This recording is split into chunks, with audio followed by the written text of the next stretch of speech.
Hello everyone, this is Komal Yadav. Today we are study about class 9 English poetry chapter 6 No Men are foreign. So let's start. So chapter start करने से पहले हम इसकी summary बताते हैं कि जो पोएट है वह कहता है कि नो मैन आर फॉरेन, कोई भी व्यक्ति अलग नहीं है, कोई भी कंट्री हमसे अलग नहीं है, सब एक ही समान है। ईश्वर ने सबको एक ही जैसे बनाया है, ईश्वर ने किसी के साथ भेदभाव नहीं किया, सब एक ही तरह ही है। सो कंटिन्यू करते हैं पोएम को।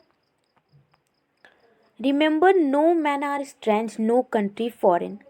पोएट जो है वो अपने ऑडियंस को बता रहा है कि no man are strange, strange की यहाँ मीनिंग है अननोन। कोई भी व्यक्ति अलग नहीं है, अननोन नहीं है, कोई भी कंट्री हमसे अलग नहीं है। Beneath all uniforms a single body breathe.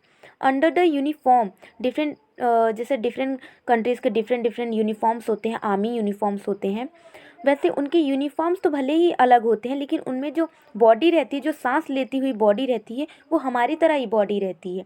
Like ours the land our brother walk upon is earth like this in which we shall live.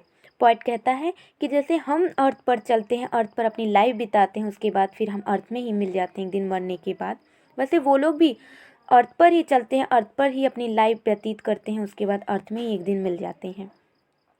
They too aware of sun and air and water. Poet कहता है कि जैसे हमारे यहाँ सन air water होता है, वैसे उनके यहाँ भी सेम उसी तरह सन एयर एंड वाटर होता है। Are fed by peaceful harvest by wars long winter starve. Poet कहता है कि जब पीसफुल टाइम रहता है, शांति का माहौल रहता है, अच्छी हार्वेस्ट होती है, तो वो लोग अपने घरों में अच्छे से खाना खाते हैं और हम भी खाते हैं। By war long winter starve, starve की मीनिंग है यहाँ पर सफ़र फ्रॉम हंगर। पोएट कहता है जब वॉर टाइम होता है तो वो लोग भी डिस्टर्ब होते हैं और हम भी डिस्टर्ब होते हैं, वो लोग भी अच्छे से खाना नहीं खा पाते और हम भी डिस्टर्ब रहते हैं वॉर के कारण। Their hands are ours and in their lines we read a labour not different from our own. Poet कहता है कि जैसे हमारे हाथ हैं वैसे उनके भी हाथ हैं, वो लोग भी अपने काम को पूरा करने के लिए हार्ड वर्क करते हैं और हम भी करते हैं। सो इस पूरे पैरा की बस यही मीनिंग है कि वो लोग भी सेम हमारी तरह होते हैं, दूसरे कंट्रीज़ के जो लोग होते हैं वो हमारी तरह होते हैं, हमसे अलग नहीं होते हैं। नेक्स्ट पैरा देखते हैं। Remember they have eye like art that wake or sleep and strength can be worn by love. Poet जो है वो कहता है कि जैसे हमारे पास सेंस ऑर्गेन्स हैं, वैसे उनके पास भी सेंस ऑर्गेन्स हैं।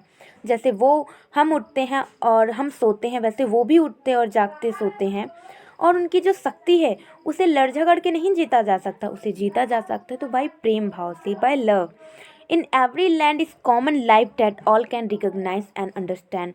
एवरी लैंड में, हर जगह एक ही लाइफ होती है। जैसे हमारे मदर फादर हैं, ब्रदर हैं, वैसे उनके यहाँ भी उनकी फैमिली रहती है, mother father and brother. Let's us remember whenever we are told to hate our brother, it is ourselves that we shall disposes, betray, condemn. Remember who take arm against each other. Point कहता है कि जब भी हमें कोई कहता है कि अपने ब्रदर से, ब्रदर की यहाँ मीनिंग है जो दूसरे कंट्रीज़ के लोग हैं, उनसे हेट करने के लिए, तो हम अपने आप को धोखा दे रहे होते हैं, अपने आप से चीट करते हैं, अपने आप से हम बुराई करते हैं, अपने आप की बुराई करते हैं। और याद रखें who take arm again each other, जब हम उनके ऊपर, आर्म्स की यहाँ मीनिंग है हथियार, जब उनके ऊपर हम हथियार लगाते हैं, जैसे हम उनको 2 गोली मारते हैं तो वो भी हमें 2 गोली मारते हैं, इससे दोनों तरफ डिस्टर्बेंस क्रिएट होती है, दोनों लोग को प्रॉब्लम्स होती है। It is a human art that we defile our hells of fire and dust outrage the innocence of air that is everywhere our own. Remember no man are foreign and no country is strange. Poet कहता है कि जो human अर्थ है, मतलब जो mother earth है हमारी, उसे हम लड़ झगड़ के उसे पॉल्यूट कर रहे हैं, उससे और भी गंदा कर रहे हैं। और हेल ऑफ फायर, हमारी जो गुस्से की आग है, और जो वो हमारे मासूमियत को नष्ट कर रही है, एकदम ख़राब कर दे रही है, हमारी जो आपस में लड़ने झगड़ने की आग है।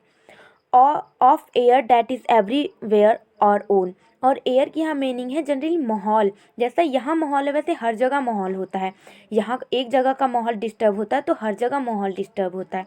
सो पोएट जो है वो कहना चाहता है नो मैन आर फॉरेन।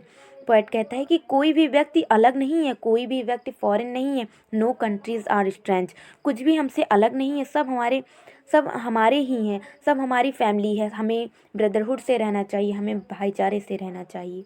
सो आप एक चीज़ और ध्यान दीजिए कि जो ये पोएम है वो स्टार्ट भी इसी लाइन से हुई थी, नो मैन आर फॉरेन, और एंड भी इसी लाइन से हो रही है, नो मैन आर फॉरेन। सो इसमें पोएट बस जनरली यही बताना चाहता है कि जो दूसरे कंट्रीज़ हैं, जो हमारी जैसे चाइना, पाकिस्तान, ब्राज़ील, ये सारी कंट्रीज़ हैं, तो हमसे अलग नहीं है, वहाँ के लोग भी हमारी तरह होते हैं, हमसे अलग नहीं होते हैं। सो ये पोएम एंड होती है। Thank you.